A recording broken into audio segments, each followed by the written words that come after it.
In this lesson, we're going to be going over an intro to the impulse-momentum theorem.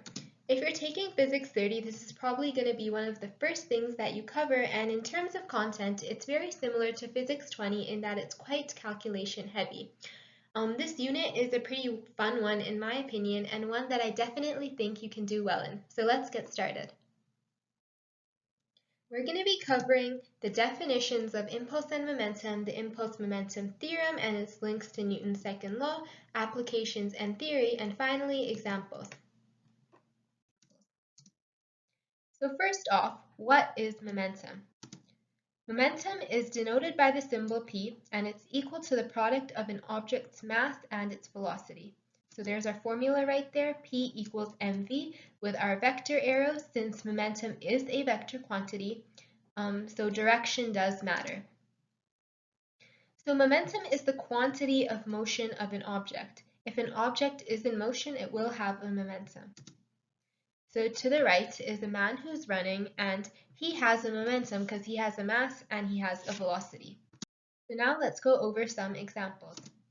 So number one is a very basic calculation. It says a 50-kilogram human is traveling at a constant velocity of 4 meters per second east. Calculate their momentum. We start off with our formula P equals mv, and we substitute what we know. Our mass is 50 kilograms, the velocity is 4 meters per second, so our final answer is 200 kilogram meters per second east.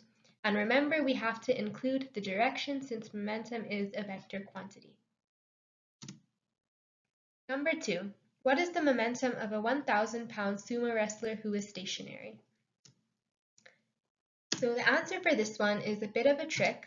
The answer is no momentum because the sumo wrestler is not moving. Velocity is equal to 0, making momentum equal to 0. Remember, momentum is a quantity that measures motion. Next, we're going to look at the impulse-momentum theorem. Impulse is defined as the change in momentum of an object. So our formula is modified from P equals mv to delta P is equal to m delta v, or change in momentum is equal to mass times change in velocity. So now we're going to look at an example. A tiny dinosaur weighing 2 kilograms is running at you with a velocity of 10 meters per second east. You try to stop it, but you're only able to slow it down to 5 meters per second. Determine the impulse that you impart. So again, we start off with delta P is equal to m delta v. Instead of delta v, we write velocity final minus velocity initial. Then we substitute in the information that we know. The dinosaur weighs 2 kilograms, our final velocity is 5 meters per second east, and our initial velocity is 10 meters per second east.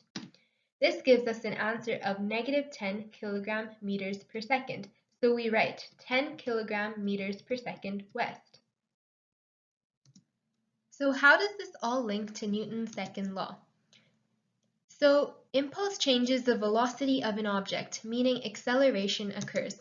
If you think back to Newton's second law, force is equal to mass times acceleration. For acceleration to occur, there must be an unbalanced force acting on the object. So when Newton first proposed his second law, it wasn't in the form that we see it today. In other words, it wasn't originally in the form force is equal to mass times acceleration.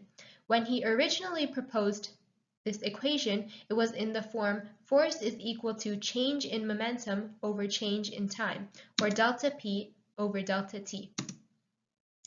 We can rewrite this as force equals m delta V over delta T. So instead of writing delta P, we write m delta V. Rearranging this, we can write F delta T is equal to M delta V. Now this is a formula that you see on the formula sheet, and it's very important in this unit, so keep this in mind. So both the left and right sides of this equation are valid ways of representing impulse. You can calculate impulse using the formula F delta T, or you can use M delta V.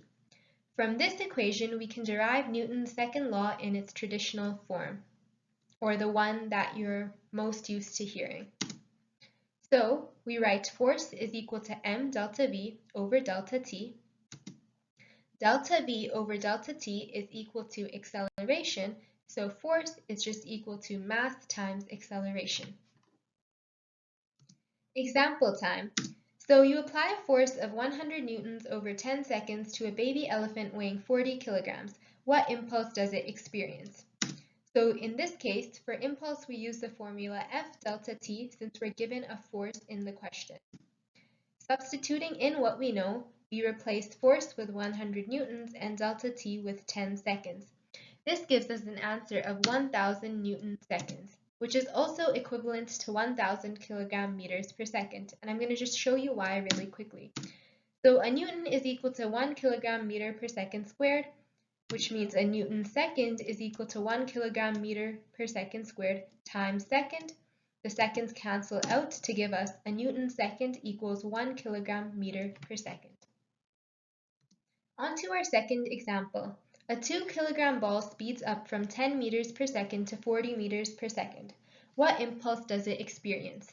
So in this case, for impulse, we use the formula m delta v since our question is given in terms of velocities. Substituting in what we know, mass is equal to 2 kilograms. Our velocity changes from 10 meters per second to 40 meters per second, meaning delta v is equal to 30 meters per second. This gives us an answer of 60 newton seconds. So we could also write kilogram meters per second, but for impulse, newton seconds is more conventional. So I'm just sticking with this unit, but you wouldn't be wrong to write kilogram meters per second either. Now we're going to be taking a look at an example that's a bit more complicated. So a 200-gram golf ball is stuck by a club with a force of 300 newtons. If the ball moves off at a speed of 25 meters per second, how long were the club and ball in contact? So we write F delta T is equal to M delta V. We're trying to figure out how long the club and ball were in contact, so we're solving for delta T. So delta T is equal to M delta V over force. Now we're going to substitute in what we know. For mass, we're going to write it in terms of kilograms, not grams, because kilograms are the standard unit for the impulse momentum theorem. And for velocity, we're going to use meters per second, which the question already is provided in, and force, we use newtons. So delta T is equal to 0.2 kilograms times 25 meters per second over 300 newtons. So our change in velocity was 25 meters per second because we're assuming the ball was initially at rest. So solving for this, we get 0.017 seconds in terms of two significant digits. So now, using physics, can you answer why do you bend your knees when you jump? So a key thing to remember when we're answering this question is that we're trying to minimize the force we experience, because the greater the force you experience, the more painful your jump will be, or your landing will be. So we're going to manipulate our formula for impulse momentum theorem. F delta T is equal to m delta V, so we can write it in terms of force. So to illustrate why we bend our knees when we jump, we're going to look at the different variables in two scenarios. Scenario 1 will be when we bend our knees, and in scenario 2 it will be when we don't bend our knees, to illustrate how that has an effect on force. So let's look at our variables.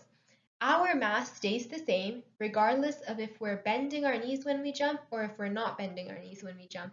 Likewise, our change in velocity also stays the same. So right before landing, you're going to be going at a certain initial velocity that's going to be the exact same for both scenarios. And when you come to a complete stop, then of course your velocity will also be the same. It'll be 0 meters per second. So delta V for both scenarios is the same. M delta V, which is our impulse, the top or the numerator, stays constant regardless of if we bend our knees or not. However, the thing that does change between both scenarios is time. When you bend your knees, you're increasing the duration of time through which you experience the impulse. And if you increase delta T, you're increasing the denominator of the fraction, then force will go down. So this is the same reason that cars have airbags and the same reason that we wear seat belts. The whole goal is to minimize the force by increasing the time through which we experience the impulse. So in this animation, you can observe a dummy that's being subject to a crash test without any safety mechanisms. He doesn't have a seatbelt and he doesn't have airbags. In this animation, on the other hand, the dummy has a seatbelt and an airbag.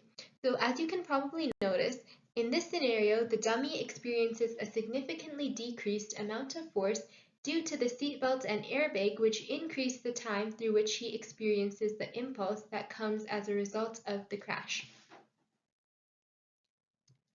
Okay, so now we're going to be dealing with an example that goes over car crashes and how the force that's experienced in car crashes is significantly reduced when a seatbelt is worn. So 1.1, you're driving a car of mass 400 kilograms at a speed of 40 meters per second when you run into a tree and come to a complete stop in 4 seconds.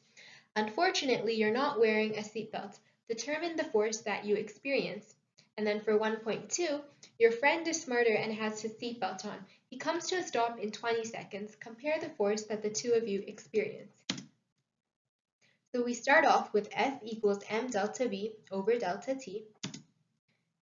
F equals m times Vf minus Vi over delta T. Substituting in what we know, we get 400 kilograms times 0 meters per second minus 40 meters per second over 4 seconds. So for our force, we get negative 4,000 newtons.